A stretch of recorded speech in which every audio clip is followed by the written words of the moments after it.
What's going on, everybody? This is Marcus. Before I get started, I want to thank you guys so much for your support. It really means a lot to me, and you guys mean so much to me. So from the bottom of my heart, thank you for your support and thank you for everything. For those who are new to my channel and for those who are seeing it for the first time, make sure you like this video, share this video, subscribe to my channel, and make sure you hit that bell to enable notifications whenever I drop a video. And we're going to always keep this thing rolling. So, let's talk about the X-Men and Mutants in the MCU. Have mutants been in the MCU since the beginning? Have the X-Men have already formed?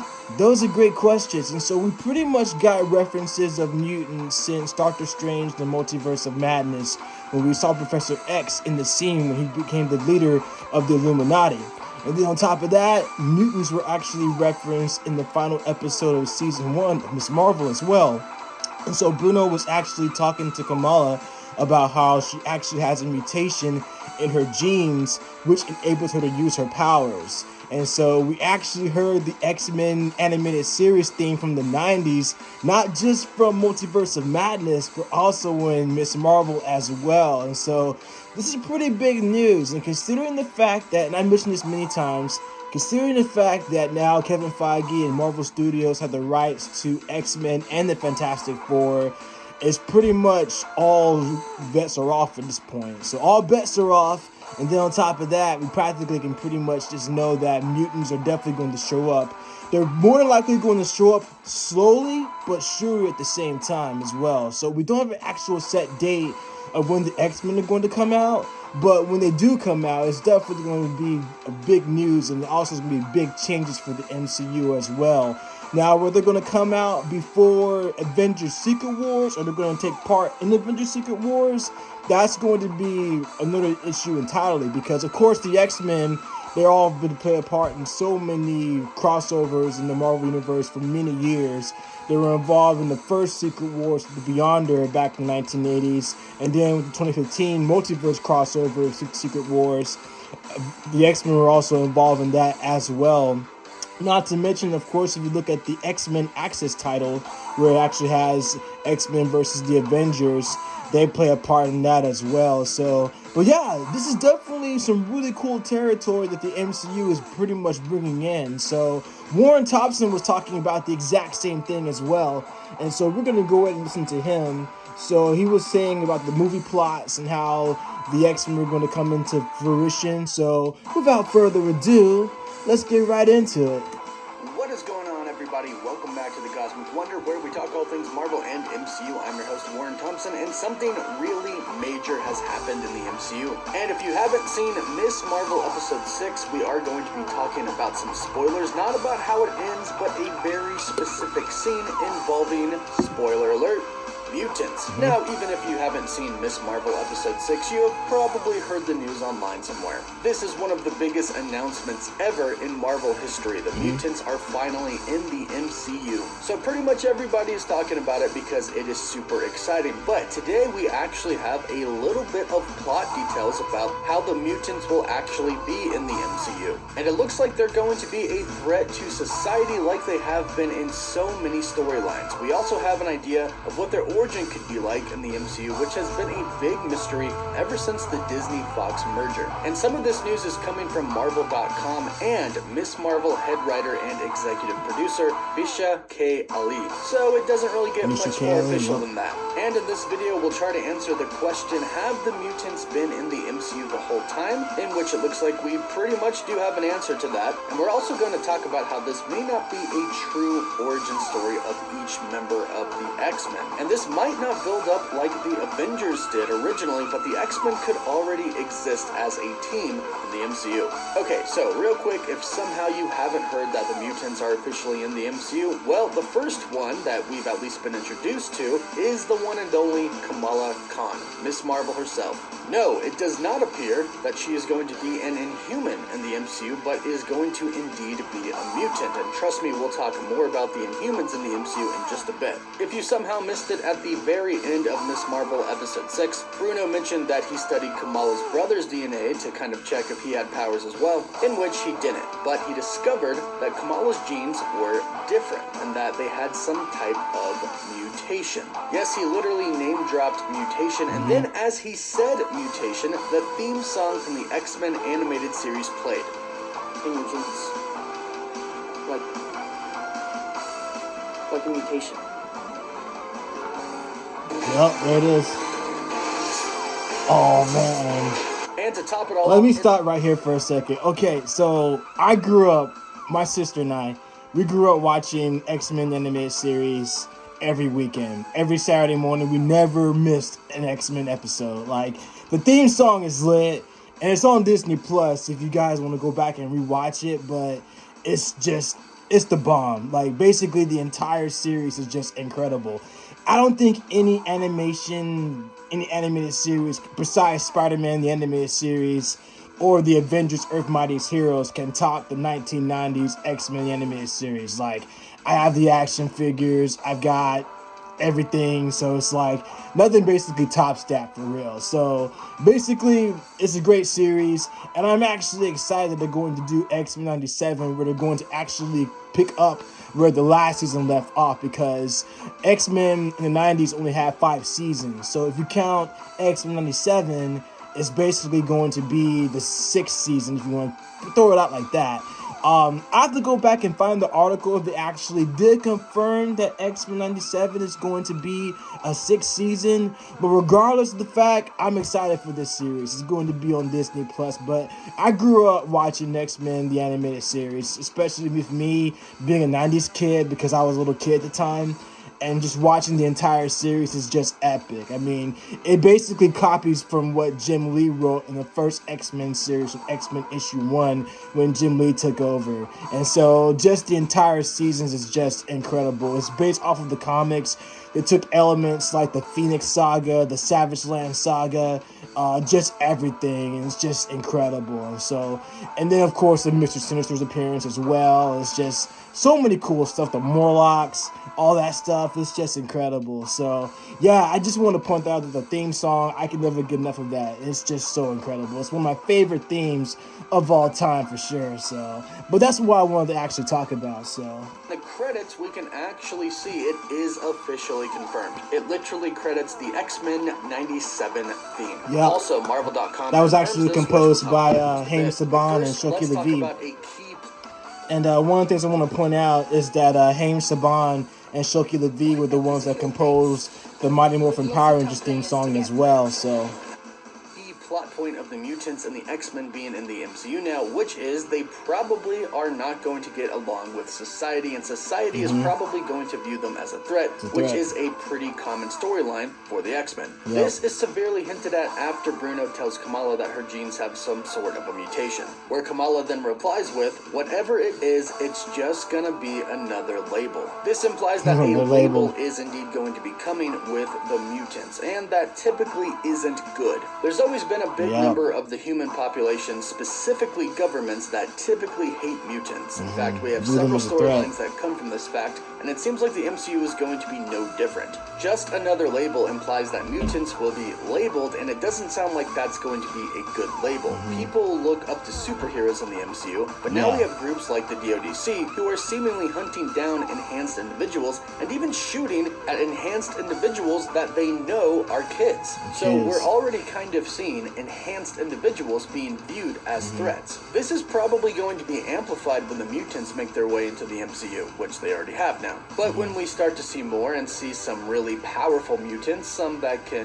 walk through walls, or read people's minds, or control magnetic things, the governments of the world and society might start to feel threatened. Somewhat of the premise and storyline of the original X-Men trilogy. Yes, mutants and other enhanced individuals and superheroes can be good, but what is to stop them from doing bad? This is actually a pretty huge story arc of the X-Men story, and is one big factor that causes a rift between Professor Xavier and Magneto, and it looks like the MCU will be no different. Now, does this mean that we're going to be getting a true origin story of the X-Men and each individual mutant? Not necessarily. Think about the first X-Men film. It wasn't an origin story per se, it was kind of an origin story about how Wolverine and Rogue joined the X-Men. It wasn't even a true origin story about Wolverine. That would come later, but we don't talk about Bruno, and we definitely don't talk about X-Men Origins Wolverine. Just ask Ryan Reynolds about that. Now, based off of other events that have happened in Ms. Marvel and other events in the MCU, we can kind of figure out the origin of the mutants in the MCU. And this might make some people mad, especially fans of the comics. Put simply, the mutants are derived from the Celestials experimenting on the human race. Now, originally, this is how we got the Eternals, but they completely changed their origin in the movie. Instead of the Celestials experimenting on humans and enhancing them, making them Celestials, the Celestials essentially created androids. This was a really big change in the movies from the comics. That's one event that happened. The other is that they pretty much changed Kamala Khan's origin story to make it to where she is not an Inhuman, but in fact a mutant. And if you're wondering why they did this and how this works, well, they actually explained it in an article on Marvel.com. This article was released shortly after Ms. Marvel Episode 6 dropped, and it is with head writer and executive producer Bisha K. Ali, like I mentioned before, and she exclaims, "Oh my gosh, it was the best day of my life," when she got this news. However, she revealed that this wasn't always the plan from the beginning of the show. She said, "I feel so excited as a viewer of my show. The Bisha teen fangirl in me is like, I can't believe it." And she continues to say, "And the fact that it's Kamala, it's her. It's like her wildest dream already came true over the show, gaining powers, but then we just gave her one more bit of the dream. It's incredible. I'm overjoyed." And as far as the decision to make her a mutant goes, she says that she didn't find out until she received the final draft of the final episode. She says, "They sent me, and only me, the draft of the final episode, and I immediately freaked out. I emailed Kevin Feige in all caps and was like, 'Are you doing this like for real? Are you sure? I'm so honored.'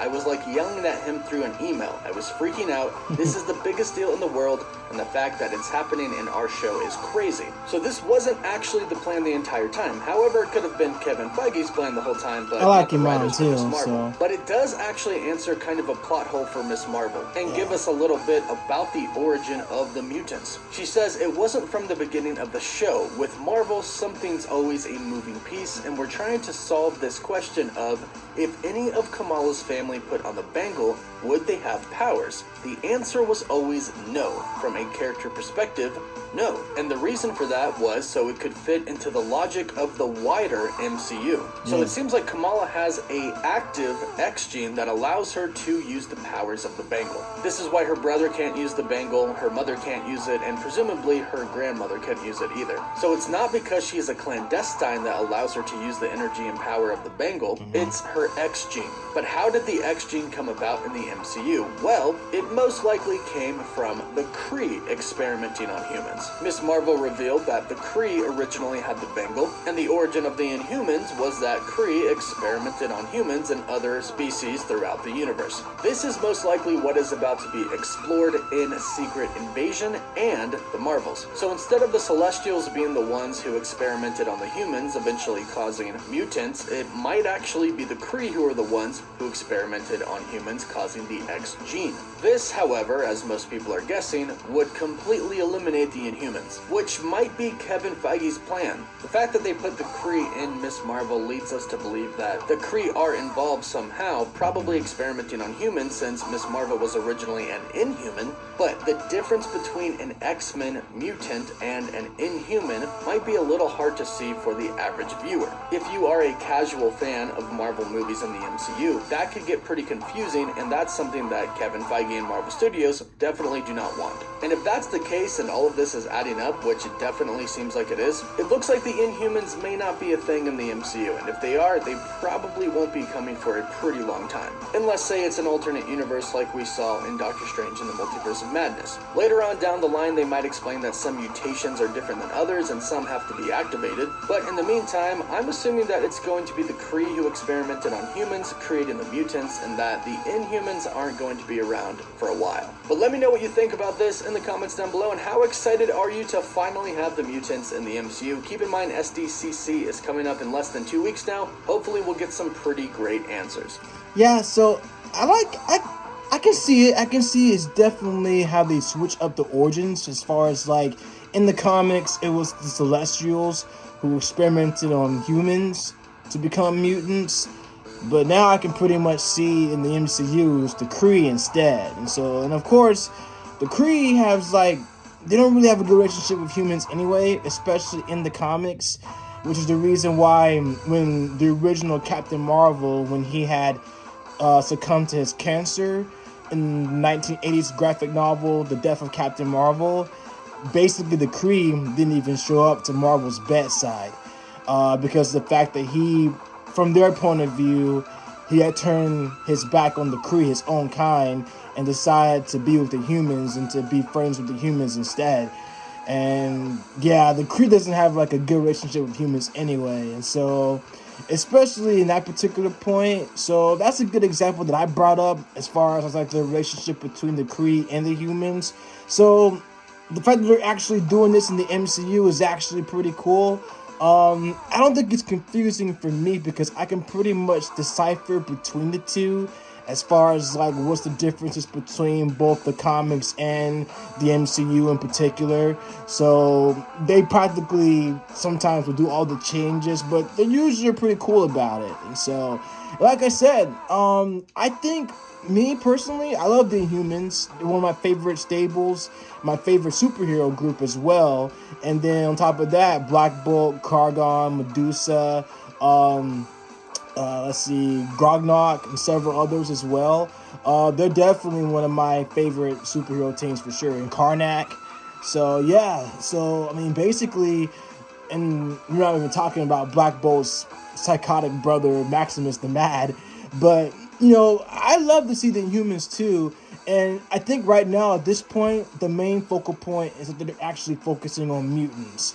And I believe, considering the fact that, like I said, since the merger between Disney and 20th Century Fox, now that they can pretty much bring in the mutants slowly but surely, so they have enough time to actually tell the story of the mutants coming in. And then on top of that, how they will feel in society with them pretty much like just not accepting them, because people typically look up to superheroes like the Avengers, Fantastic Four. They're practically considered to be heroes. If you want to count Spider-Man, I mean, Spider-Man's pretty much like, he falls between being a hero, but he also falls between at times being a vigilante himself. But he's more than likely a hero, but people practically don't accept mutants. There's like a prejudice between mutants because they feel inferior to them, and because of the old tagline, people fear what they don't understand. And so we're pretty much going to get that as well. And I'm actually thinking it would be cool if Henry Peter Gyrick, who actually does work for the government as one of the main antagonists in the X-Men stories, if he actually gets involved with the DODC, the Department of Damage Control. I would love to see that. And so he's definitely one of my favorite villain characters, but considering the fact that Gyrick has a huge play in the government, and not to mention the Sentinel program as well, with William Stryker, who of course was in the previous X-Men movies, but with William Stryker, he'll probably be a part of that as well. It'll be cool to actually see. So whether he's going to be like a military fundamentalist or a religious fundamentalist as well. So, but regardless, it's going to be awesome. So I'm definitely excited about what they're going to do with the mutants. It's definitely going to be pretty cool. So yeah, and as far as they're going to bring in the original cast members from the previous X-Men series to come back, or if they're going to bring back Hugh Jackman to play Wolverine, I think that it would be pretty cool if they actually did that. My personal opinion, because Cyclops is one of my favorite X-Men characters from Marvel, and on top of that, he's one of my favorite characters anyway. If they actually focus more on Cyclops' leadership, like they did with the animated series, and not knocking off the other characters or the other actors who portrayed him in the past, like James Marsden, but if they actually focus on Cyclops' leadership and how he pretty much becomes like the focal leader of the X-Men, that'll be pretty cool too, though. So, but I think that's the direction where they're going to go, though. So, but regardless, I'm excited. It should be pretty cool. I'm looking forward to it. So I'm sure we'll probably get more announcements as Disney Expo is going to come around in about the next couple of weeks and stuff. So we'll definitely keep each other posted on that. But in the meantime, let me know what you guys think in the comments down below. You guys are excited for the X-Men and Mutants? Let me know in the comments down below. So, but I love you guys so much. Thank you all for your support. Thank you for always listening to me. Your feedback is very important to me too. So thank you guys so much. I love you all so much. Always keep being positive and staying uplifted and always make an impact in your society, in your neighborhoods, as well in your communities. Excelsior. I'll catch you guys in the next one.